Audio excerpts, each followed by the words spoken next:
Have you ever noticed how some teams just seem to click?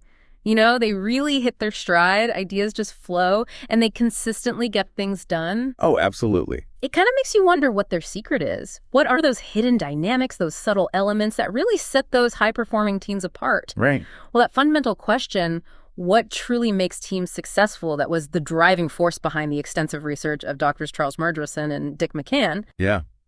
Back in 1985, they had this shared passion for understanding how people could work better together. Mm-hmm. And they weren't just looking at, superficial stuff. They wanted to get to the heart of what makes team dynamics work, and not just in one specific field, but across all sorts of industries globally. That's so important, that broad perspective. And their deep dive into the world of teams led to the development of something called the Team Management Profile, or TMP for short. It's a methodology, but it's built on solid research, not just, someone's opinion. And it provides insights that can really help individuals, teams, and even entire organizations improve how they work together. Yeah. And I think what's really remarkable is that over 2.5 million people worldwide have actually completed a TMP. Wow. That kind of widespread use really highlights its strong foundation. This isn't just some niche idea. It's something that's resonating with people on a global scale. Right. It's been tested and refined.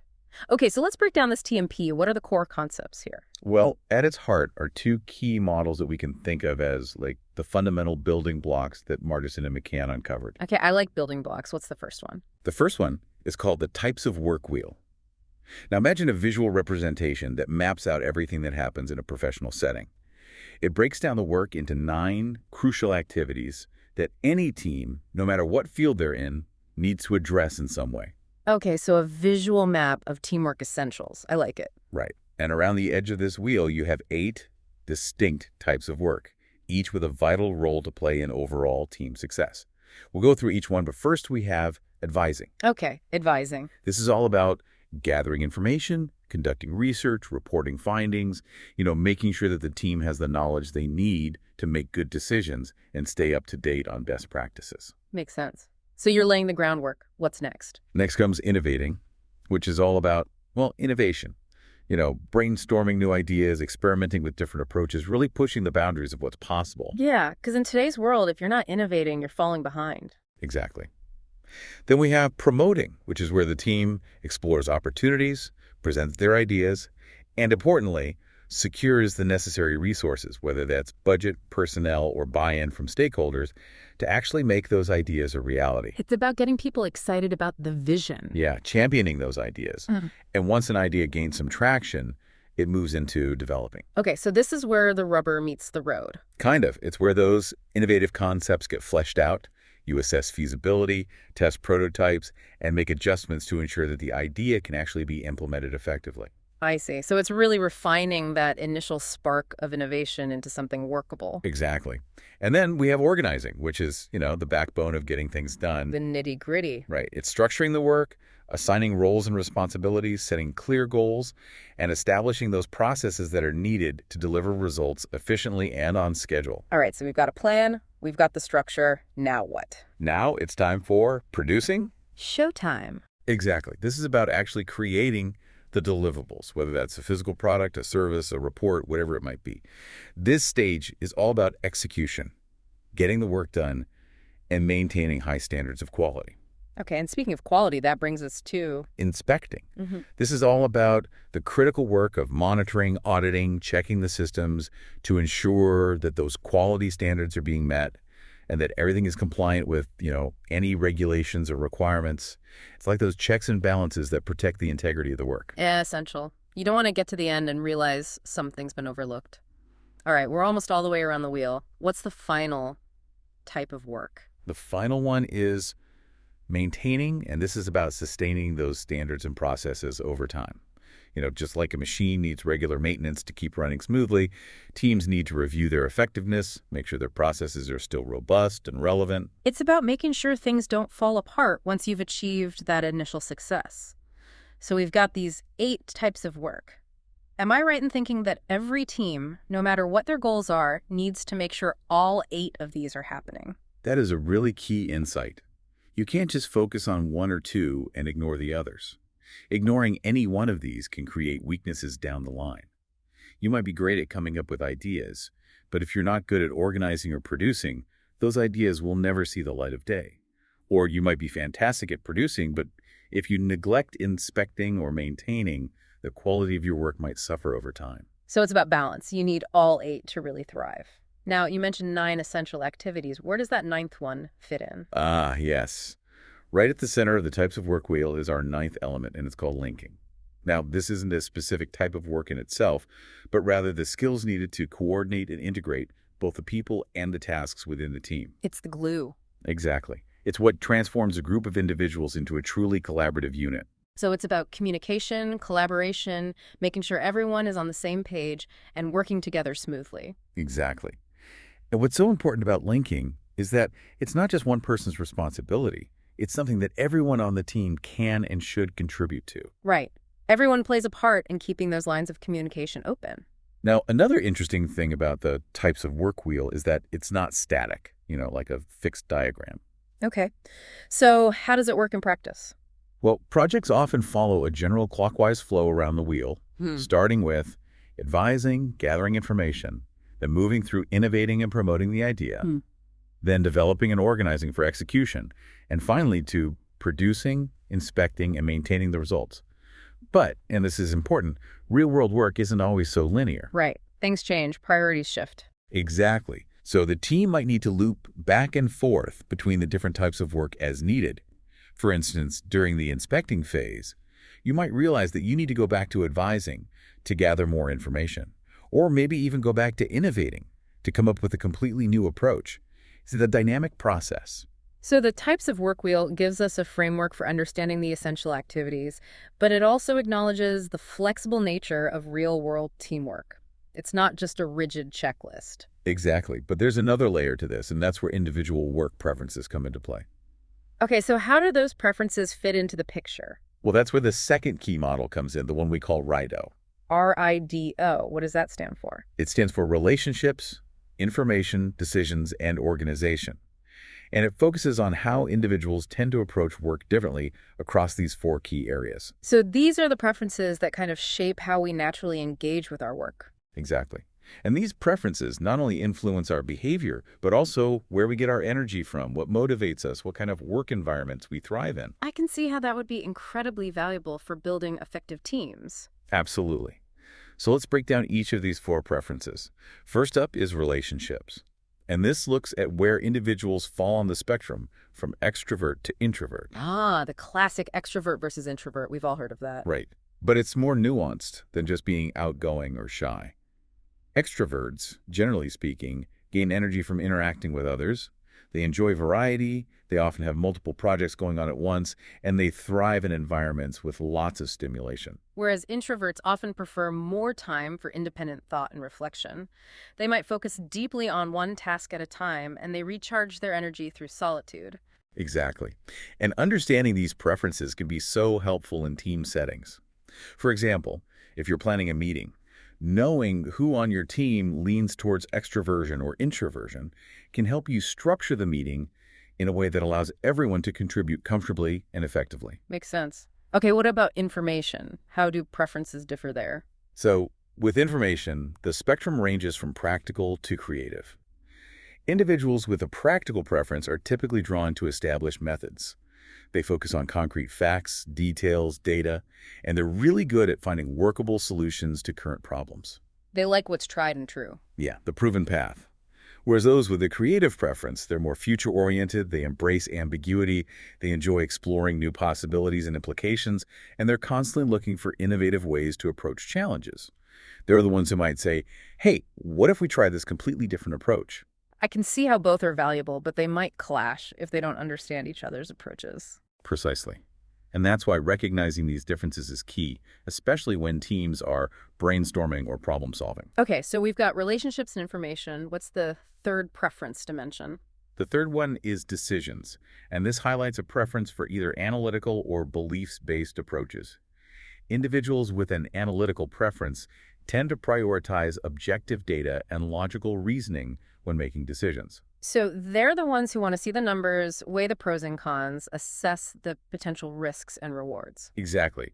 They want to make a decision based on a clear, rational analysis of the situation.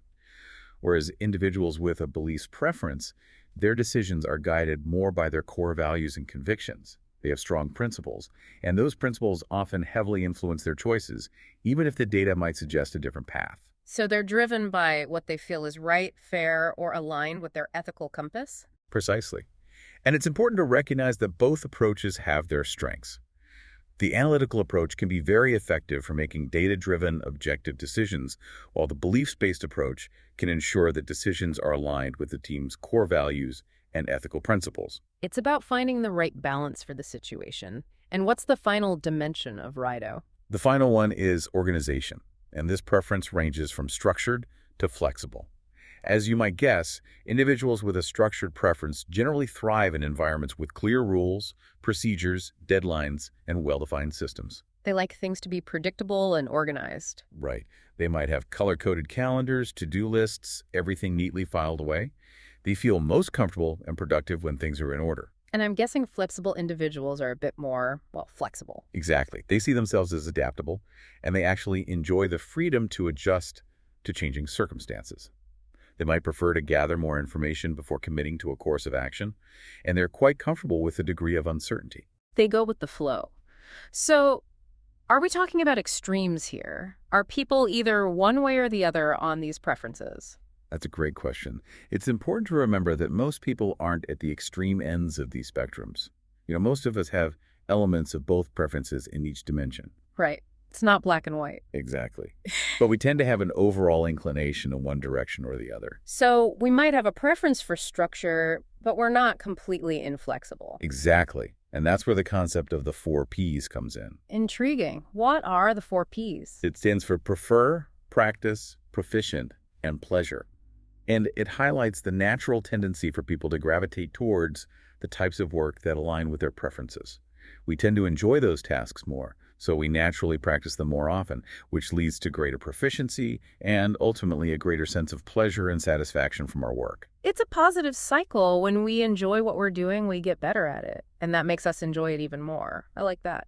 And that increased proficiency then leads to more positive emotions, higher energy levels, and increased productivity. It's a win-win. Absolutely. So ideally, there's a good amount of overlap between what we naturally prefer to do and what our actual job requires. Right. Margerson and McCann found that around a 2/3 overlap is optimal. So 2/3 alignment with our preferences, but also 1/3 that challenges us to grow and develop new skills. Exactly. It's about finding that sweet spot where we're both engaged and fulfilled by our work, but also have opportunities to stretch ourselves and expand our capabilities. That makes a lot of sense. It's about finding that balance between what we love and what helps us learn and grow. Okay, so we've talked about the types of work, the essential activities, and Rido, those individual work preferences. How do these two models come together in practice? Well, that's where the magic happens. That's where we introduce the team management wheel.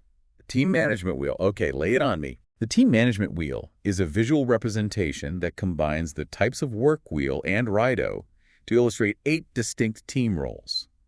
Each role is directly linked to both the specific types of work that individuals with those preferences naturally align with and the underlying Rido preferences that support those roles.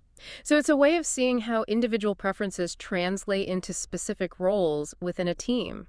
I like it. Let's take a walk around this wheel. Tell me about these roles. Absolutely. So starting with the reporter-advisor role, individuals in this role often exhibit beliefs and flexible preferences and tend to be more introverted. They're the quiet observers, gathering information behind the scenes. Exactly. Their natural strength lies in advising work, gathering information, analyzing it, and sharing those insights with the team. Okay, so they're the foundation builders. What's next? Next, we have the creator-innovator.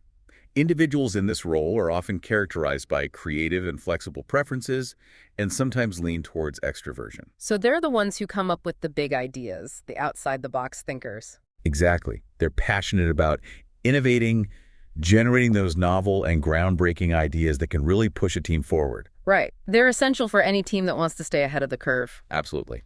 Then we have the explorer promoter, and individuals in this role typically display creative and extroverted preferences. So they're the ones who take those big ideas and run with them, the ones who get everyone excited and on board. Exactly. They excel in promoting work, enthusiastically exploring new opportunities, championing those innovative ideas, and rallying support to turn those ideas into reality. They're the connectors, the networkers, the ones who build bridges between ideas and action. Yes. Then we have the assessor developer. And individuals in this role tend to be analytical and flexible in their approach. They're the ones who take those creative ideas and put them through rigorous testing. They're the ones who ask the tough questions. Will this actually work? How can we make it better? What are the potential downsides? Exactly. They find satisfaction in developing work, rigorously analyzing, testing, and refining new approaches to ensure that they're both feasible and effective. So they bring a sense of realism and practicality to the innovation process. Absolutely. Now, moving to a more action-oriented part of the wheel, we have the thruster organizer role.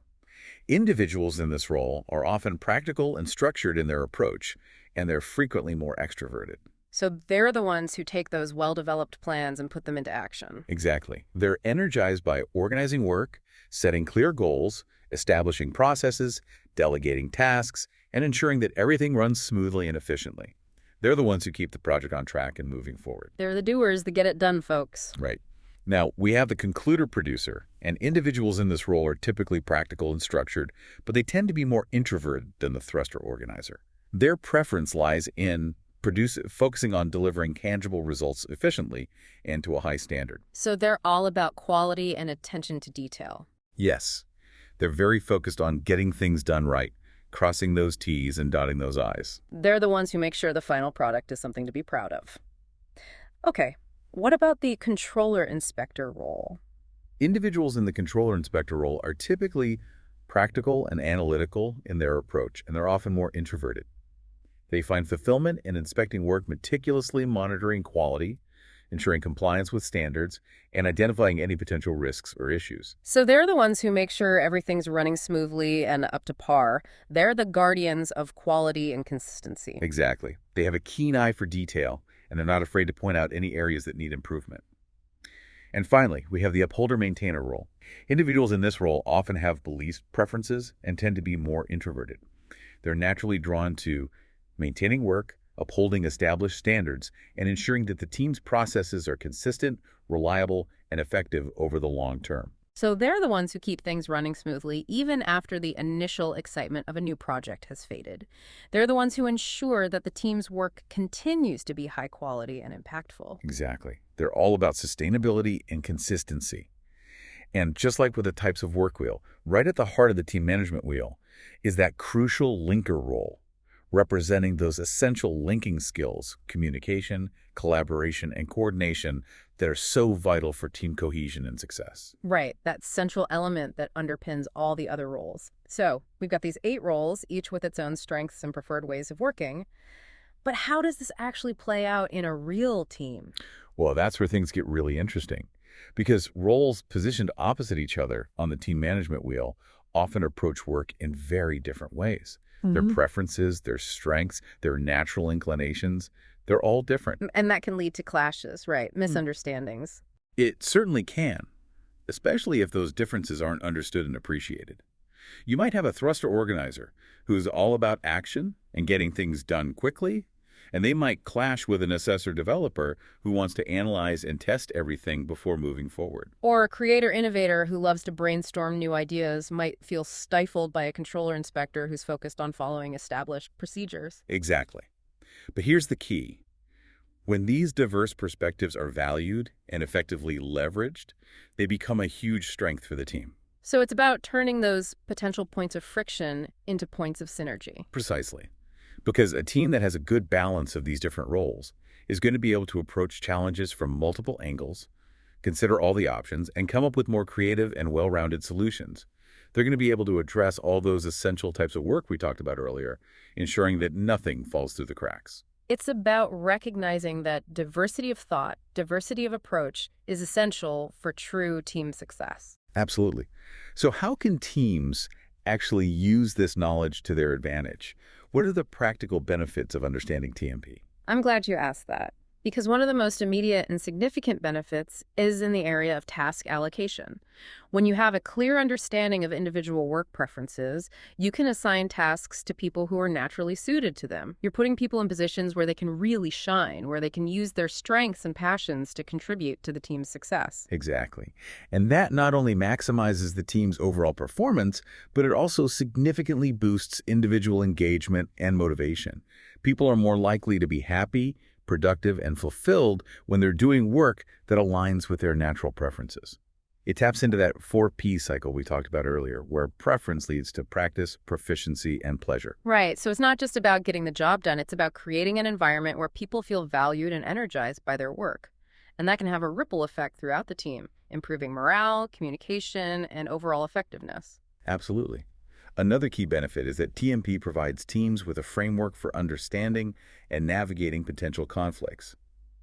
When you recognize that different approaches stem from genuine underlying preferences, it helps to depersonalize disagreements and foster a greater sense of empathy and respect among team members. So instead of seeing someone's resistance to a new idea as stubbornness or negativity, you can understand that it might stem from a preference for practical information or a need for structure and clear guidelines. Exactly. And that understanding can be so powerful for conflict resolution. It allows teams to have more constructive conversations, focus on the real issues, and find solutions that work for everyone. And it also helps to create a more inclusive environment where everyone feels valued and respected for their unique perspectives. And that sense of inclusiveness leads directly to the concept of team balance, right? Absolutely. A team that has a good range of different role preferences is far more likely to effectively address all those essential types of work, to think creatively and critically, and to navigate complex challenges successfully. Because they have all the bases covered. They have people who are naturally drawn to each of those essential activities, ensuring that nothing gets overlooked or neglected. Now, you mentioned earlier the idea of balanced versus unbalanced teams. Can you elaborate on that a bit?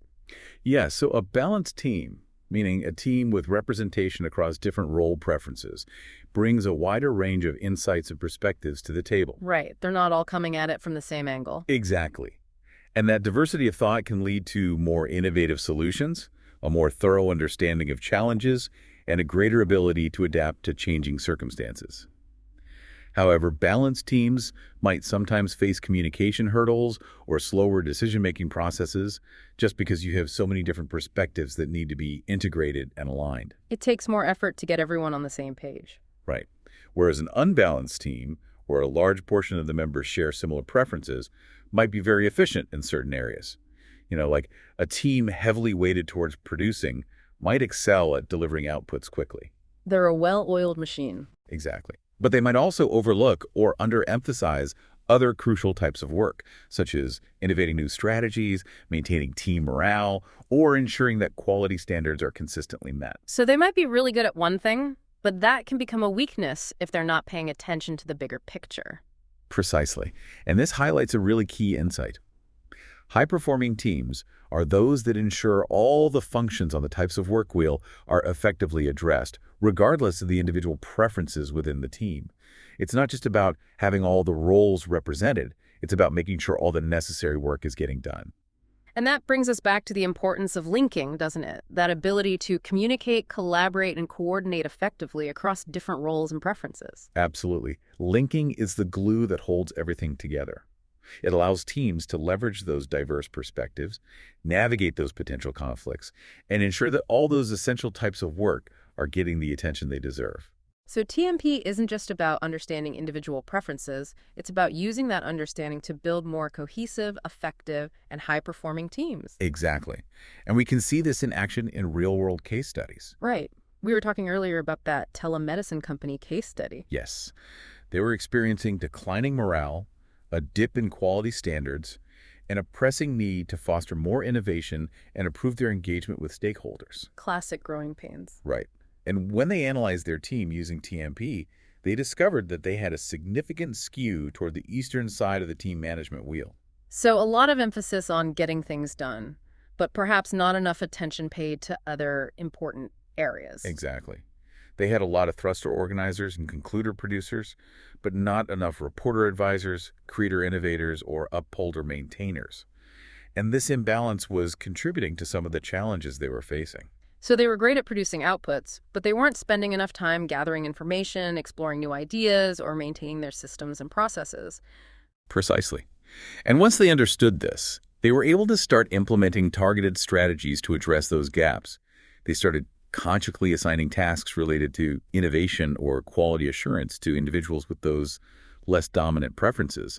And they even brought in new team members with complementary preferences. So they used TMP to identify their weaknesses and then took action to build a more balanced and effective team. Exactly. And the results were impressive. They saw improvements in morale, quality of service, and innovation. It really highlights how powerful it can be to understand these dynamics and use them to your advantage. It's about aligning who they are with what they do. Exactly. When you can do that, you unlock a tremendous amount of positive energy and potential. All right, so we've covered a lot of ground here. Let's bring it back to the core question. How does understanding TMP help us address a team's needs? Well, one of the most important things it does is help you identify those crucial gaps in essential team activities. By analyzing the distribution of work preferences within a team, you can see if certain types of work are being consistently overlooked or underemphasized, because there aren't enough people on the team who are naturally drawn to those tasks. And once you know where those gaps are, you can take steps to address them. So it's about being proactive, about anticipating potential problems before they become major issues. Exactly. Another key benefit is improved communication.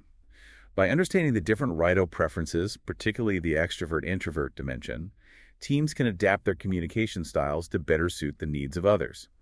If you know that someone on your team is more introverted, you might provide information in writing beforehand or give them more time to process ideas before asking for a response. Right. It's about being sensitive to those individual preferences and making sure everyone feels comfortable and included in the communication process. Exactly. And it can also help with decision-making. By understanding the different approaches, analytical versus beliefs-based teams can develop more inclusive and effective decision-making processes that take into account both logical analysis and those deeply held values. So it's not about forcing everyone to conform to one way of thinking. It's about creating a space where different perspectives are valued and can contribute to better decisions. Exactly.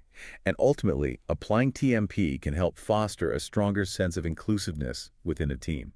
It's about valuing those diverse perspectives and contributions, recognizing that different approaches aren't wrong, they're just different.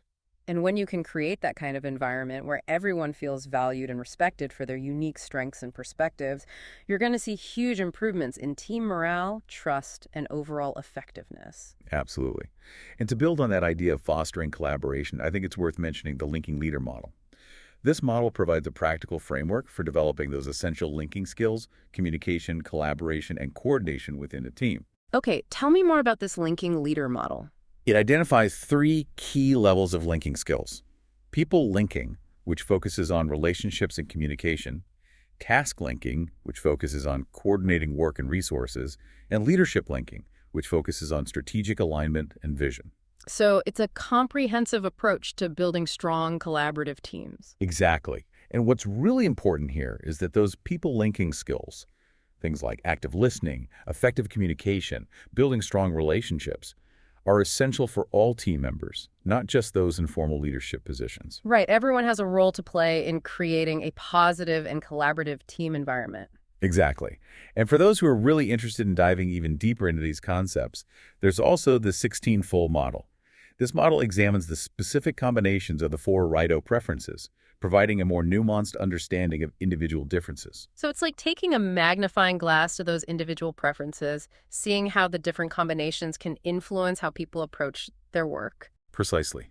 It allows for even more targeted communication strategies, more personalized support, and a richer appreciation for the subtle yet significant variations in how individuals within the same broad team role might operate. It's about recognizing that even within a team of, say, creator innovators, there's going to be a lot of variation in how those individuals approach their work based on their specific combination of Rido preferences. Exactly.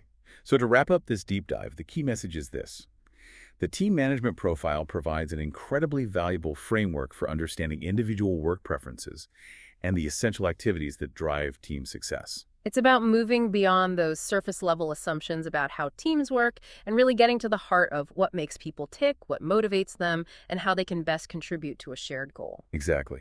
And by embracing these concepts, teams can foster more effective collaboration, significantly boost individual engagement, and ultimately achieve higher and more sustainable levels of performance. Absolutely.